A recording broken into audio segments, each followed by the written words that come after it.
इस चैप्टर का पर्पस क्या होगा? सिर्फ डेप्रिसिएशन कैलकुलेट करना ही नहीं, हमें एसेट अकाउंट बनाना होगा। क्या बनाना होगा? एसेट अकाउंट बनाना होगा for the life of the asset और some specific number of years. वो बोलेगा 3 साल का बनाओ, 4 साल का बनाओ, 2 साल का बनाओ, कुछ भी वो क्वेश्चन बताएगा। एसेट अकाउंट बनाना इस चैप्टर का मेन काम होगा। कैलकुलेशंस भर भर के होंगी, बट एक स्टोरी है, स्टोरी अगर पकड़ के रखोगे तो बहुत इजी, बहुत स्कोरिंग चैप्टर है। एसेट अकाउंट बनाना, एसेट अकाउंट बनाने मतलब एसेट अकाउंट, एसेट का लेजर अकाउंट बन रहा है। तो लेजर का फॉर्मेट क्या होता है? Date, particulars, journal folio amount, debit side, फिर क्रेडिट साइड पे same, date, particulars, journal folio और अमाउंट। लेजर अकाउंट बन रहा है एसेट का। अब फॉर्मेट में तो जर्नल फोलियो बनता है, बट कन्वीनियंस से जब आप एसेट अकाउंट बना रहे होंगे तो उसमें जर्नल फोलियो बनाना जरूरी नहीं होगा। कन्वीनियंस से फॉर्मेट थोड़ी ना चेंज हो गया लेजर का, बट कन्वीनियंस से कह रहे ऑलरेडी जगह कम पड़ने वाली है तो जर्नल फोलियो नहीं भी बनाओगे तो चलेगा। तो जिनके स्कूल में डेप्रिसिएशन स्टार्ट हो गया उनको पता ही होगा कि जर्नल फोलियो नहीं बना रहे, या बना रहे हो या भी नहीं बना रहे, नॉर्मली नहीं बनाता कोई, ठीक है ना, क्योंकि जगह ऑलरेडी, जगह की वजह से कि हमारी जो शीट है वो बहुत छोटी होती है, उसमें बहुत सारी कैलकुलेशन आनी है, इस वजह से। तो मैं बस एक में बना के दिखा रहा हूँ, आगे मैं भी नहीं बनाऊंगा, बट बता रहा हूँ कि लेजर ही बन रहा है। चलो, इजी क्वेश्चन है, पहले स्टार्टिंग में थोड़ा सा वार्म अप चल रहा है अभी। क्वेश्चन 4, ऑन 1st April 2019,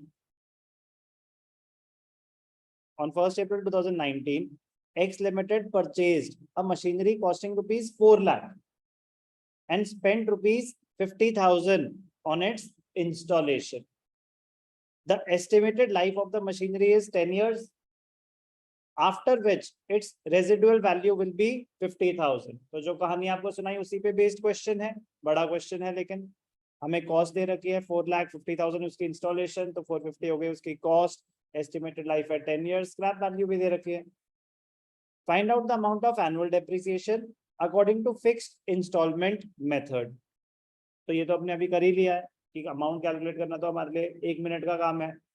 जो हम सीखेंगे ये prepare machinery account, prepare machinery account for the first 3 years।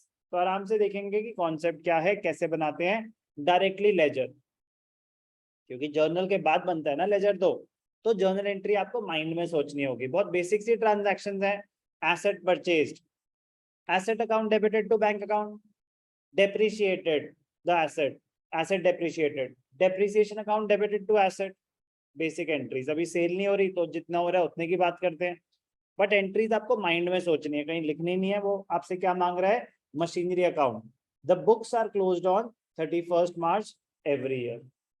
Before we start the question, working note में आपको क्या करना चाहिए? सबसे पहले calculation of annual depreciation, calculation of annual depreciation. तो depreciation is equal to total cost minus scrap value divided by estimated life. Total cost कितनी थी? 450, 4 + 50 450, स्क्रैप वैल्यू 50, 10 years।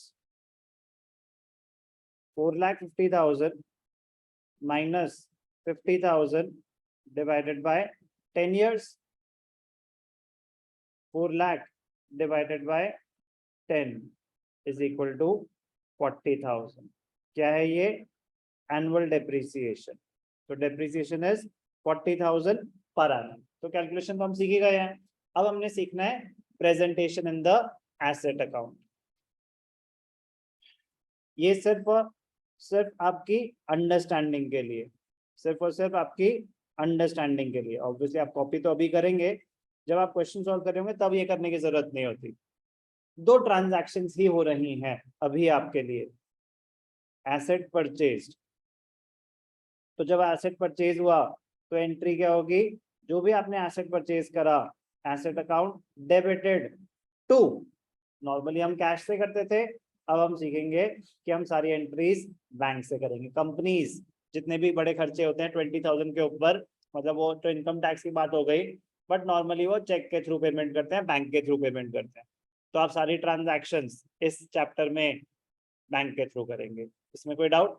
इससे आपका जर्नल के रूल्स चेंज नहीं हो जाते, जर्नल में वही रखेंगे, कुछ मेंशन नहीं है तो कैश, अदरवाइज बैंक। जब भी हम डेप्रिसिएशन अकाउंटिंग कर रहे हैं, एसेट का अकाउंट बना रहे हैं, तो बैंक के थ्रू एंट्रीज पास करेंगे। याद रहेगा, लिखने की जरूरत तो नहीं है। When asset is purchased, asset account debited to bank account। मुझे इसका लॉजिक समझाने की जरूरत तो नहीं कि एसेट अकाउंट डेबिट क्यों हो रहा है, increase in asset, bank account credit क्यों हो रहा है, डिक्रीज इन एसेट। डेप्रिसिएशन, तो डेप्रिसिएशन की जनरल एंट्री क्या होती है? Depreciation account debited to fixed asset. तो जब एसेट खरीद, जो भी एसेट है, एसेट अकाउंट, जब एसेट खरीदेंगे तो increase in asset is debited और डेप्रिसिएशन इज क्रेडिटेड। कोई भी डाउट? अभी सेल तो हो नहीं रही, इतनी ही एंट्रीज हमें यूज करनी है। अब चलो फॉर्मेट की बात करेंगे। अगर एक सेकेंड,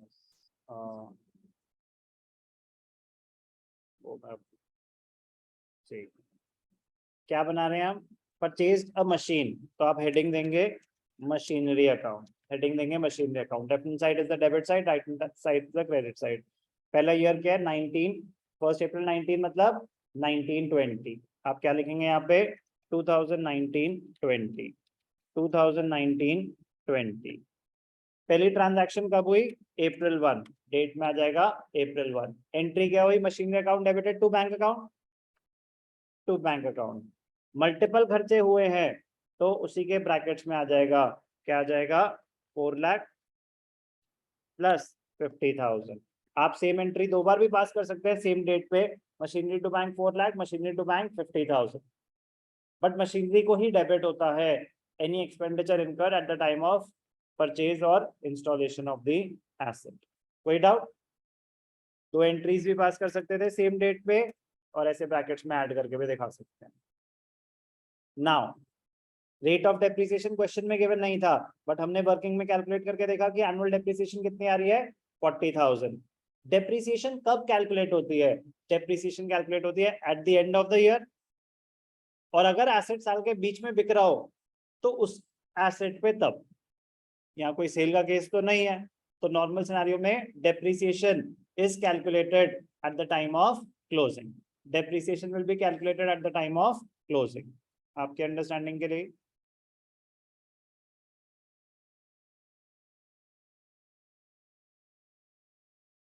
depreciation is calculated एक at the time of closing, किसकी क्लोजिंग? क्लोजिंग ऑफ बुक्स, और दूसरा at the time of sale of an asset। तो अभी क्या हो रहा है? सेल तो हो नहीं रही, क्लोजिंग हो रही है। क्लोजिंग कब हो रही है? 31 मार्च। तो एंट्री क्या होती है? Depreciation account debited to asset. तो क्रेडिट साइड पे एसेट क्रेडिट हुआ डेप्रिसिएशन में, क्या जगह यहाँ पे? By depreciation account, by depreciation account. आपको वर्किंग दिखानी चाहिए, वर्किंग दिखानी चाहिए प्लीज, आपका कॉन्सेप्ट और स्ट्रॉन्ग रहेगा, गलती होने के चांसेस कम रहेंगे। चाहे जितनी मर्जी स्ट्रेट फॉरवर्ड वर्किंग हो, आपको दिखानी चाहिए। अब नीचे आप वर्किंग दिखा चुके हैं, तो इस केस में क्या आप लिखेंगे? Refer working note number 1। हमने नीचे कैलकुलेट करके दिखाई है ना, रेट तो है नहीं, अगर रेट होता तो मैं यहाँ डायरेक्टली मल्टीप्लाई करके दिखा देता। अब यहाँ कोई मल्टीप्लीकेशन वाला सीन नहीं है, आप नीचे ऑलरेडी कैलकुलेशन कर चुके हैं, तो ऐसे लिखेंगे वर्किंग नोट नंबर 1 40,000। आपने इस साल एसेट खरीदा 4,50,000 का, उस पे इस साल डेप्रिसिएशन कितनी लगी? 40,000। डेट्स का ध्यान रखेंगे, अमाउंट्स का ध्यान रखेंगे। तो एंड में बाय बैलेंस कैरेट डाउन, मेरे पास एंड में कितनी वैल्यू रह गई एसेट की? 4,10,000। कोई भी डाउट? मैंने 4,50,000 की मशीन खरीदी थी, उस साल उस पे 40,000 की डेप्रिसिएशन लगी, एक साल के बाद at the end of the year उसकी वैल्यू क्या रह गई? 4,10,000। कोई भी डाउट? मैंने कोई और नया एसेट नहीं खरीदा, लेकिन उसने बोला कि 3 साल का अकाउंट बनाओ, तो नेक्स्ट ईयर क्या हो गया 2020-21 जब नया साल शुरू हुआ तो मेरे पास पहले से टू बैलेंस बीडी, मेरे पास पहले से कुछ मशीन पड़ी हुई है, उसको बोलते हैं opening balance of machinery, to balance BD. कोई भी डाउट? Opening balance. क्या इस साल आपने कोई और नई मशीन खरीदी? नहीं खरीदी, बट ये मशीन तो यूज हुई होगी, तो ये मशीन यूज हुई होगी तो इस पे भी डेप्रिसिएशन चार्ज होगी, तो at the end of the year इसकी डेप्रिसिएशन क्या हो जाएगी? Bye depreciation. ऑलरेडी हम कैलकुलेट कर चुके हैं, हमें बार बार लिखने की जरूरत नहीं है, स्ट्रेट लाइन मेथड है, सेम डेप्रिसिएशन चार्ज हो जाएगी, क्योंकि पूरे साल पिछली बार भी यूज हुआ था, पूरे साल इस साल भी। अब at the end of the year उसकी वैल्यू क्या हो जाएगी? By balance carried down 3,70,000। कोई भी डाउट? समझ आई बात? इजी? इसमें कोई डाउट अभी तक? फिर उन्होंने बोला कि भैया 3 साल, अभी तो 2 साल हुए हैं, तो थर्ड ईयर का भी बना देते हैं। थर्ड ईयर क्या हो जाएगा? 2021-22 2021-22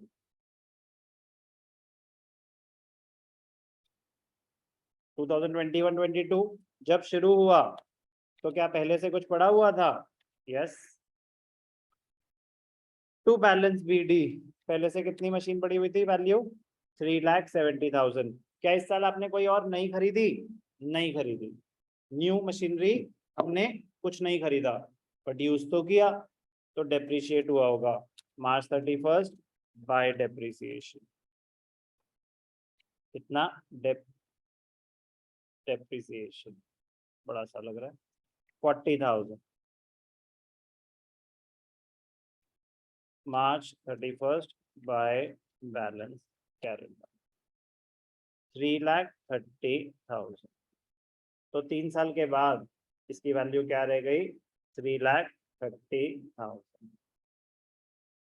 जब 3 साल का अकाउंट मांगा हो, जब 3 साल का अकाउंट मांगा हो, तो टेक्निकली आपको फोर्थ ईयर में बस ऐसे करके दिखा देना चाहिए 2022-23 April 1 टू बैलेंस बीडी।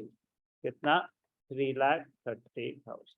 बस 3 साल की अकाउंटिंग करी है हमने, वो बस कैरी फॉरवर्ड एक स्टेप होता है, अगर आपके स्कूल में करा रहे हो कर देना, टेक्निकली करना चाहिए।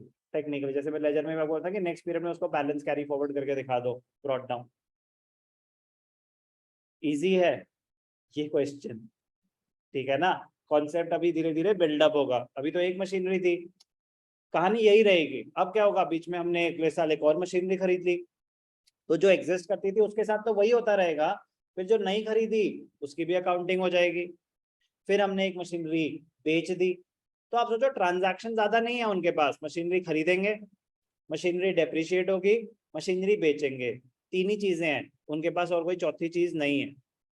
बस कैलकुलेशन और बैलेंसिंग ये सीखना है हमें, प्रैक्टिस कर करके स्पीड डेवलप करनी है, otherwise it is a time consuming question. Calculation involve है ना, तो इसलिए थोड़ा टाइम कंज्यूमिंग हो जाता है। तो कर तो लोगे ही 10 दिन की प्रैक्टिस के बाद, सिर्फ करना नहीं है, स्पीड में करना सीखना होगा, अदरवाइज एग्जाम में क्वेश्चन खत्म ही नहीं होता। जैसे होता है ना कि मैं कुछ बताता हूँ, कुछ होते हैं easy pickings, in the sense कि time consuming point of view से बीआरएस बहुत कम टाइम लेता है, यहाँ गलत होगा या सही होगा, बट कम टाइम लेगा, ये ज्यादा टाइम लेके भी गलत हो सकता है, ठीक है ना? कि आपको एक एक क्वेश्चन में जो बड़े साइज का होगा ना 25-25 मिनट लग जाते हैं इनिशियल। तो कॉन्सेप्ट के साथ साथ पहले कॉन्सेप्ट पे फोकस करेंगे, जैसे ही कॉन्सेप्ट एक बार स्ट्रांग हो जाए तो मैं कह रहा हूँ कैलकुलेशन पे साइमल्टेनियसली फोकस कर देना। कैलकुलेटर करके अगर डेप्रिसिएशन करोगे ना, कैलकुलेटर यूज करोगे, तो एग्जाम में कभी डेप्रिसिएशन का क्वेश्चन सॉल्व नहीं कर पाओगे, क्योंकि एग्जाम में तो फिर चीटिंग के भरोसे बैठोगे, कैलकुलेशन कैसे करोगे, तो टाइम एक्स्ट्रा लग जाएगा। सो प्लीज अभी बेस बिल्ड हो रही है, साथ साथ होती रहेगी, एकदम से मैं बोलूंगा कि 2-4 क्लासेस के बाद कॉन्सेप्ट खत्म हो गया, तो इसीलिए कह रहा हूँ साथ साथ आराम आराम से चलोगे तो बहुत ईजी है, बहुत स्कोरिंग है, गैप मत आने दो प्लीज।